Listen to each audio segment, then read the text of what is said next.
Okay, looking at our examples for parallel lines, if we look at our first one over here, they will most likely ask us to find x and also to find our angle y. Okay, so if you look at our drawing over here, you will see that there is a F and there is also a C, backward C or a C that way. And you can see that we do have parallel lines in our example over here.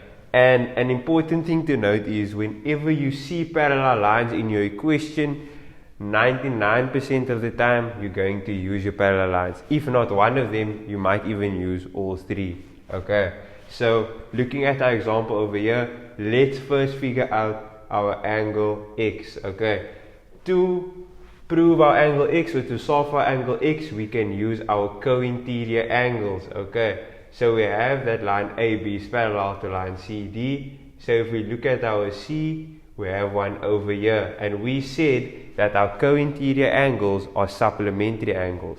Okay, meaning that they add up to 180. So if we look over here, we can say angle x plus 100 degrees is equal to 180 degrees. Okay, our reason over there would be co-interior angles. And furthermore, we would need to say what lines are parallel. Over here we have that line AB is parallel to line CD. Okay, very important because we only get our mark for a reason if we state which two lines are parallel. Now just to have angle x on its own, this plus 100 becomes minus 100 on the other side, and we have 180 minus 100 degrees, and we are left with x is equal to 80 degrees. Okay, so we're not done with our question, but we have now at least solved for our angle x.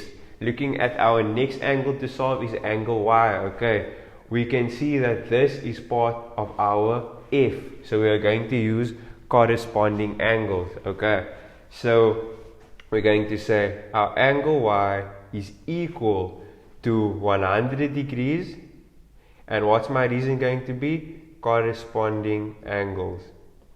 Okay, and then not only do I have to say that, I once again have to say which two lines are parallel, and that would be line AB being parallel with line CD. Okay, the reason it was 100 degrees is because angle A or angle BAC was equal to 100 degrees. Okay, so that is example number 1 done.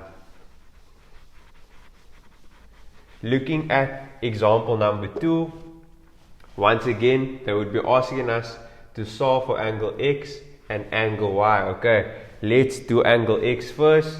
So we see here that angle x is on a straight line. Okay, and we know from our grade 8 revision that angles on a straight line are supplementary, meaning they equate to 180 degrees. So I'm just going to say angle x plus 125 degrees is equal to 180 degrees. What's my reason going to be?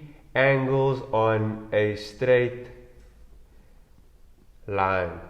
Okay, and then I'm going to say angle x is equal to 180 minus 125. Why? Because I'm taking that over, and then after that I just then need to say angle x is equal to 55 degrees. Okay, so now we're not done with our entire question, but we have solved for angle x. Okay, then we see that they have given us that line AB is parallel to line CE. Okay, remember what I said, if they give you parallel lines, there's a 99% chance that you're going to be using one of our parallel line reasons, which is corresponding, co-interior and alternating angles. Okay, do we have a C over here? No, we don't. We also can't see an F, but we do see that we have a Z over here. Z means alternating angles. Okay, if we look at our angles over here, we already have